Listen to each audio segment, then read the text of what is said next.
Bom pessoal, tudo bem? Esse vídeo eu vou fazer sem preencher o fundo, tá? Até porque não tem necessidade.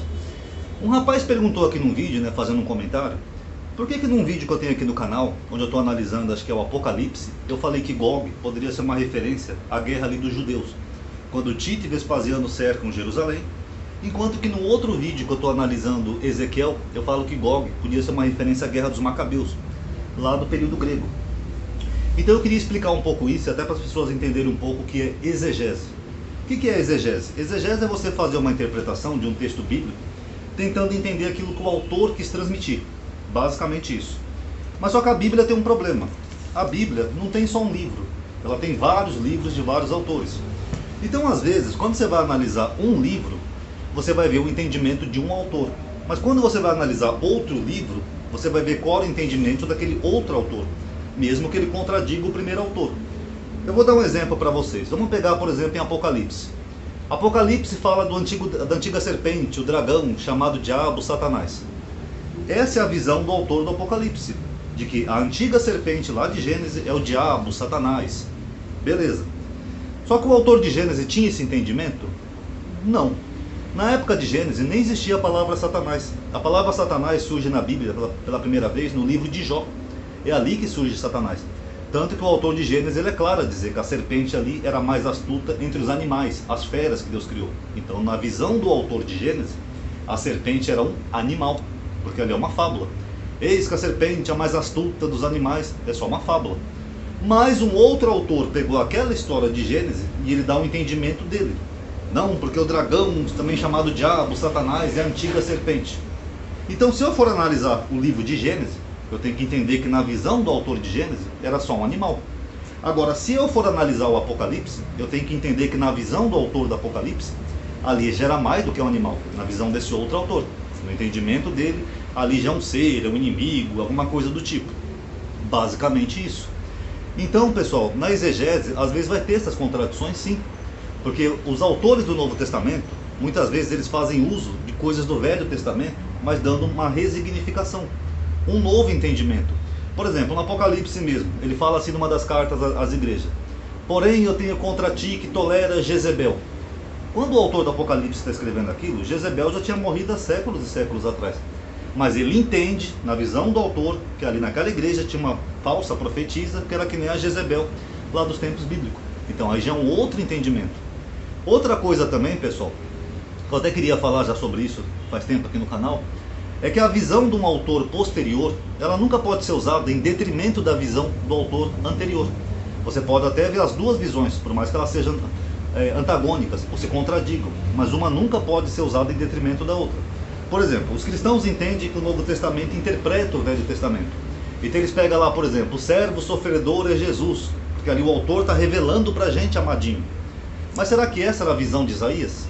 Eu posso até entender que ali, de acordo com o Novo Testamento, com os autores, eles tinham esse entendimento. Mas o autor anterior, que é Isaías, ele tinha esse entendimento?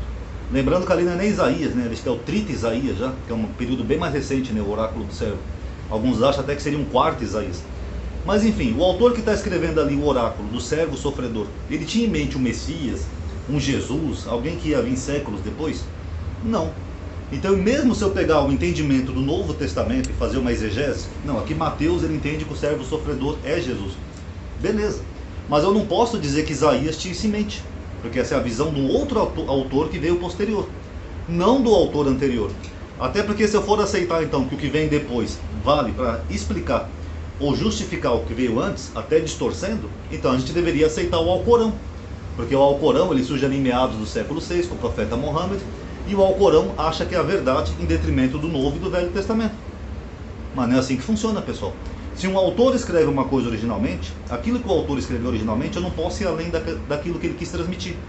Que nem, por exemplo, imagina que agora, em pleno 2021, eu escrevo um livro dizendo assim que Jesus era drogado, Jesus usava drogas. Eu pego lá a vida de Jesus no Evangelho, acho ele bem doidão ali, rebelde, e falo, não, com certeza algum tipo de droga da época ele deveria usar, cannabis, pronto. Isso vale? Alguém aqui nesse livro registrou? Não, é só um entendimento meu de alguém posterior querendo deturpar algo que veio anterior. Isso não vale. A mesma coisa são essas contradições. Se você pega lá, por exemplo, em Mateus 24, Jesus fala assim: Quando virdes a abominação da desolação de que falou o profeta Daniel, quem tiver entendimento que entenda, fujam para os montes. Então, na visão desse autor, ele acha que Daniel está falando algo daquela época. Olha, abominação da desolação.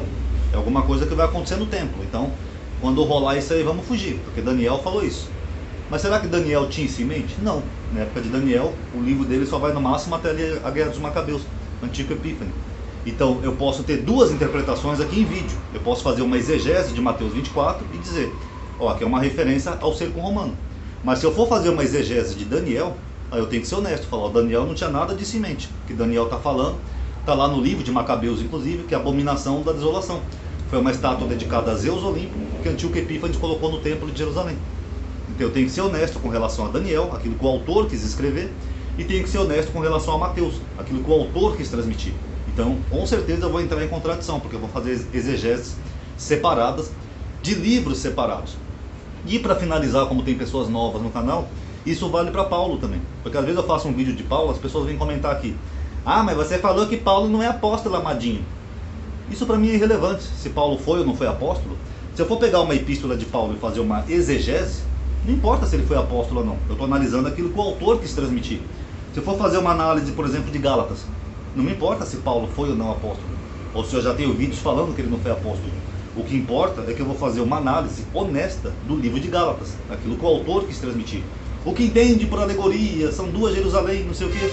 Eu posso até não concordar em nada com Paulo, acho até um absurdo as coisas que ele fala.